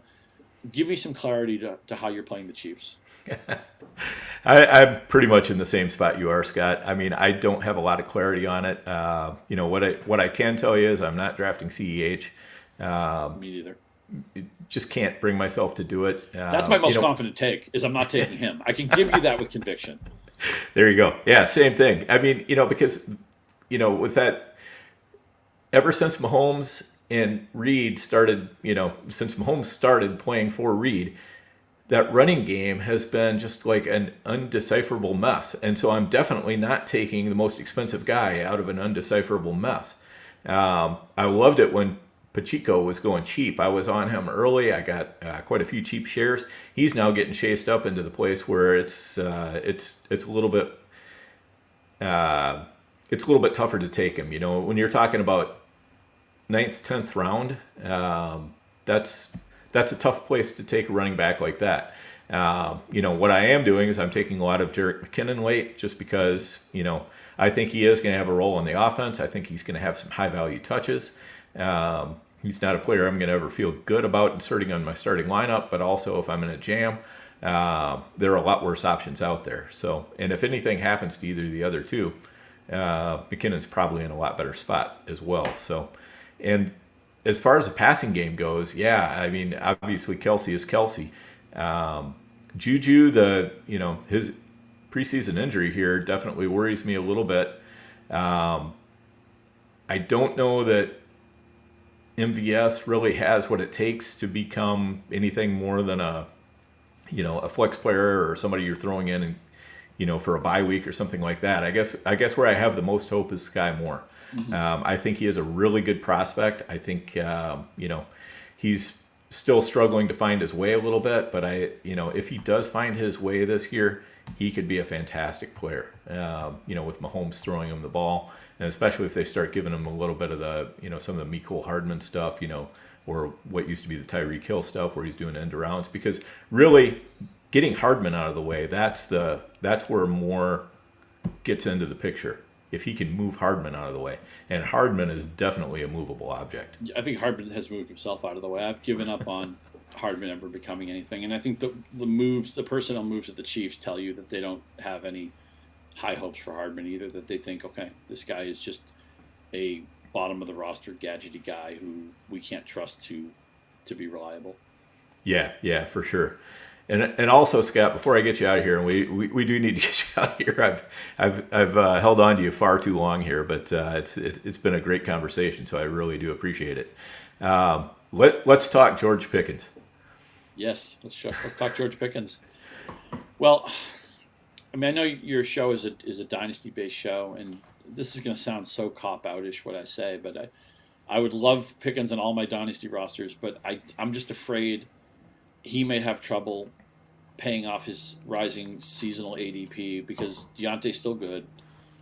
Claypool, there's different versions of Claypool. We've seen it, right? I mean, he looked like a different player his first year versus his second year, but he's still somebody. He's still there.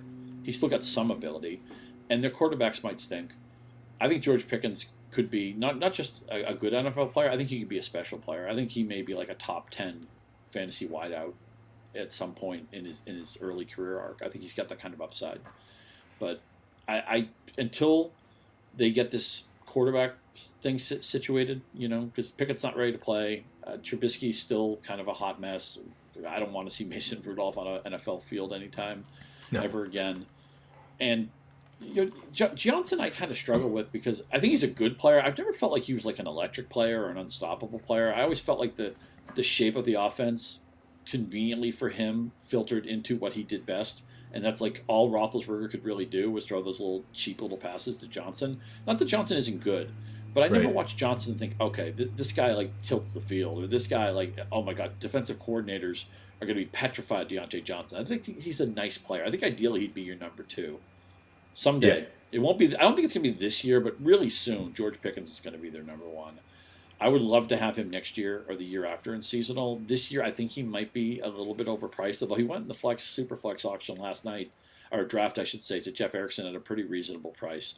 I'm really excited about Pickens. I just think right now it's going to be a lot of, Pickens was open and the pass wasn't there. Or, Pickens just had a great game, but why do you only get 4 targets? Why is he not playing more? I just think he's going to lift off. It's just going to be next season. Yeah, I'm a little bit more bullish on the fact that he could lift off this season. Number one, I think, Claypool is, that guy's a little bit of a head case. And he definitely seems to be trying to work himself into the doghouse as fast as he can. I don't think he has a second contract coming in Pittsburgh. I realize it's only year 3 for him, but I feel like that relationship has already gone bad. Yeah, it definitely has. And, and to your point about Deontay Johnson, him and Freiermuth both fit exactly what Roethlisberger was able to still do and what he wanted to do. Roethlisberger was getting rid of that ball so fast because he knew he was a statue back there. He knew he couldn't, wing it down the field anymore. So he was playing the short dink and dunk game, which totally fit what Freiermuth and Johnson are good at. Now Trubisky can wing it down the field quite a bit better. Pickett is all right at that. And Pickens is the kind of guy, if Pickens overtakes Claypool, that's kind of the key to me as to whether he's going to be a good draft pick or not. But he's a guy that, if I can get Pickens in the 9th or 10th round and he's my 5th receiver, I'm all over that. Because you know what? If I've got 5 receivers by the 10th round, I'm already turning wide receiver into a pretty good strength on my team. And this is the bully pick. I mean, where I just, roll the dice, right? Yep, for sure. Yep. I'm if this pick works out, I'm going to bully the league, or, that's a strategy that's worked pretty well for me in the past. Taking some big swings, 9th, 10th round. Sometimes they pay off, sometimes they don't. But 9th, 10th rounder, if he doesn't pay off, it's not going to kill you. That's what your bench is for. Your bench is right. for who could, who could be, whose ADP could be 70 slots higher in next year's cheat sheet. Yes. And I like the idea that you talked about, if Pickens can get past Claypool on the pecking order. A lot of times in fantasy, that's a whole key. Is can we condense the reasonable target share or touch share on this team? Like I look at a team like Washington. It's like right now it's a mess because Gibson is in the doghouse and they drafted Robinson, and for some reason, who knows why, they wanted J.D. McKissick to come back. So it's a mess and it's nebulous. But if we could ever get that down to 2, you and I started playing fantasy where there were so many bell cows in the league, and the running back by committee was the dirty word. But now it's 2 and 3. We can live with like Aaron Jones, A.J. Dillon. Nobody has a problem with that. It's right. Once we get to 3 running backs where the headaches come and the guys become unplayable because we can't project the volume accurately, and the guys aren't reliable. So often it's a matter of, can we condense this team, or can somebody pass somebody on the depth chart, and then you can give them the type of projection before the game starts where you can actually play them with some measure of confidence. Anyway, your take on Pickens is well heard. At some point, you filled out your starters. You may even have like a flex guy on the bench. At that point, you're just trying to go to the moon, man. And if the mission doesn't make it, okay, well, you know what? There's a new rocket ship. You can pick up somebody else, But you're just trying. And we've also talked about, it's really hard. You made this point, and I piggybacked it ever since you made it. We were talking informally a week or two ago about it's hard to find a cheap receiver who pays off, and to the point, like guys like Pickens will go in the middle of a draft. The receivers you take late, like you take Zay Jones late, and I can see it. You're hoping he might get 790 yards and 6 touchdowns. That's like he paid off. That was good. You're not going to get difference makers at receiver late on the waiver wire, where at other positions, any running back, even running backs you've never heard of, the moment they move up into a starting job and double-digit touches, who knows? They could be a running back 1 or top 15 running back. Receiver doesn't work that way. If Tyreek Hill gets hurt tomorrow, it's not like there's a Tyreek Hill beneficiary waiting on the Miami roster. Football isn't structured that way in the passing game. So I think it's important to, whether it's Pickens or whoever it is, you got to have, once you've already filled your starting lineup, you still have to have upside guys in the middle of your draft who you're thinking, I could see this guy going to the moon, and I'm going to be fine with it if for whatever reason he doesn't make it because he's inexperienced, his quarterback stinks, the team's playing the wrong guys. There's a million reasons why guys may not pan out. Maybe the player's not that good, although I'm never going to have that problem with George Pickens. But once you're filling out the top of your bench, man, just that's where you're really taking that uppercut swing. And if you strike out, so what? You'll come to bat again. Yep, exactly that. And and Pickens has that sort of talent profile that you really want to bet on in those kind of rounds. I even like his swagger. I think he thinks he's the best player in the field, and you know what? I want him to think that way. Exactly. And the way he bullies defensive backs. I mean, we all saw the little clip of the Seattle cornerback who got ejected by, Pickens just gave him a shove and he went flying back about 10 yards. I mean, that's the kind of attitude you love to see out of it, and Mike Tomlin loves to see it. For sure. Out of any coach in the NFL, Tomlin is going to love that kind of stuff, and that's one of the reasons why I'm willing to make that bet, is because Claypool, when he first came into the league, kind of seemed like he might start trending that way, but then he just sort of turned into a head case, and Tomlin doesn't have a lot of interest in head cases, so Man, Mike Tomlin's the best, man. He's like the best coach that nobody ever talks about being the best coach. Minnesota, I swear to God, what a lost opportunity when because Tomlin was Childress's defensive coordinator, and then he went to Pittsburgh, and me and anybody else who knew anything about football in Minnesota were screaming, just please fire Childress, hire Tomlin. Don't let him go anywhere. Don't let him go anywhere. This is the guy who gets it, know. Yeah, when Tom was being interviewed, the idea was like, okay, this guy is head coach material. It's just going to be a few years down the road. And then he was so magnetic and dynamic in the interview that Pittsburgh's like, oh my God, this guy could coach our team for the next 20 years. Right. Yeah, exactly. All right. Well, Scott, anything else we should cover? We're already over $1:30, so I apologize for keeping you so long. No, my pleasure. I'm still working on those concise answers. Well, it's both of us, we get talking and it just kind of goes that way. But this is a blast. Thanks so much for having me. By the way, I want to give a shout out to, I may have said this on previous shows when you've had me, but whoever did your theme song, man, he knocked it out of the park. This song's awesome. I mean, I want to download that and get it in my phone so I can just randomly have it come up. It's fantastic. And just a major props. I've known you for a long time. I knew you were one of the best players around a long time ago, and you could have easily just, anonymously been a great player, but you made yourself a name in the industry. You're very well respected. Anybody who can really play knows that Dan Williamson's one of those guys. And I just want to say, major props for all the success you've had and the role you've carved out, because you've always been on my short list of the cabinet members when I need a reality check or I need a second opinion. I'll listen to a lot of people. There aren't that many people who can really change my mind, but you're one of those guys, and I'm just glad we were able to share some thoughts today. Yeah, absolutely. I appreciate that. Thank you very much. That means a lot to me coming from you, somebody I've always respected, and the Yahoo is so lucky to have you. Honest to God, appreciate that. They are so lucky to have you. I mean, you're just because you just don't have that huge ego. You understand what the game is. You understand that we're going to be wrong a lot, and you're willing to roll with that. And you're when you understand that the game is that you're going to be wrong a lot, it actually kind of frees you up to be right a little bit more. It really is liberating. It sure is. Well said.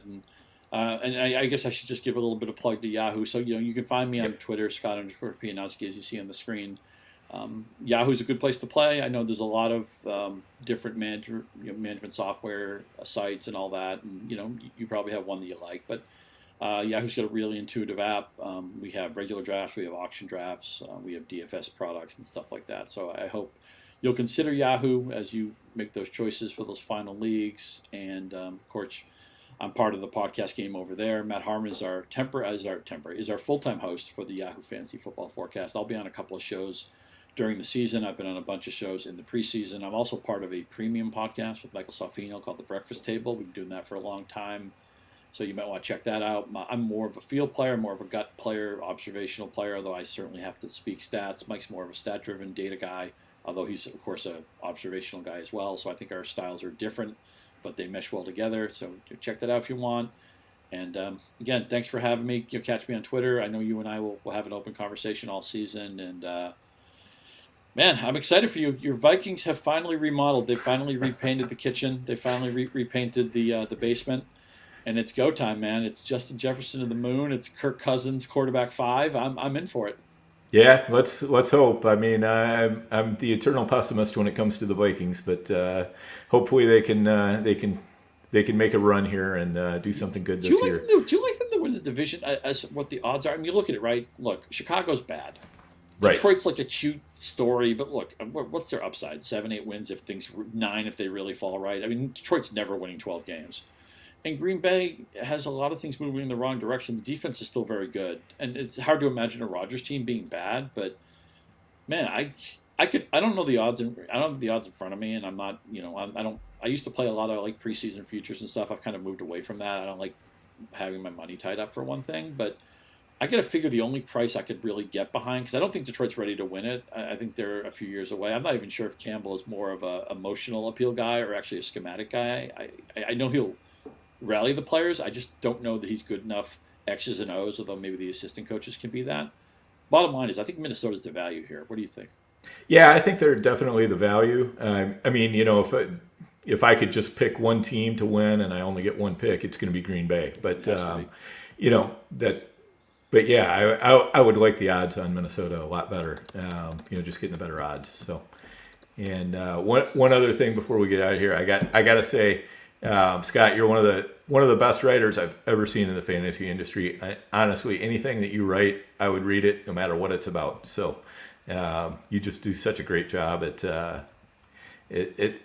putting words together and making it more than just something I need to slog through. I mean, so much of fantasy content out there is things I'm slogging through the article. I'm like, come on, can we get to the point? Can we anything?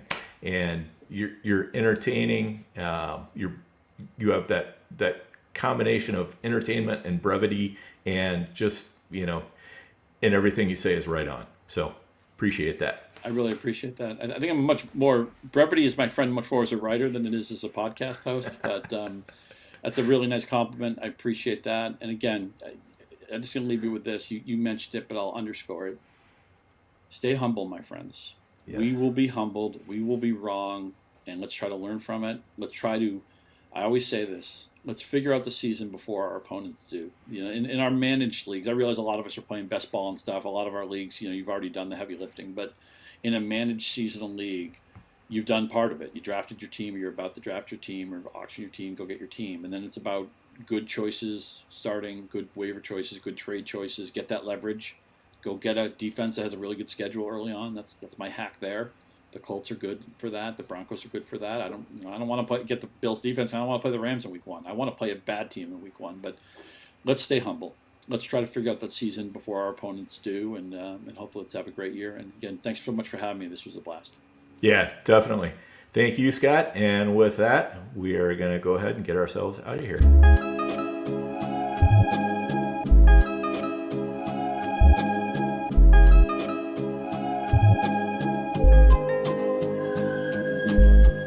Go district, you know the Pope listens. Dynasty, our religion, for the blokes missing. On all of these trades, on all of these plays, on all of these grades. By the end of the day, y'all getting played. So, what you gonna do next? Try to fill up that flex? Send the homie a text? That trash offer's the best? You try to make it complex, then they text you back. Now all of a sudden they don't make any sense.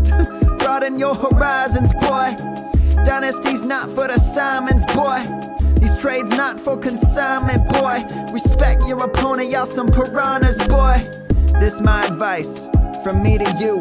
Open up your cute little podcast queue. Search up GOAT District, my dude. Pop it in your ear, man, y'all know what to do. It's and I always be traded. And I always be traded. And I always be trading. Y'all try to betray them, but first you gotta bait them. Fish.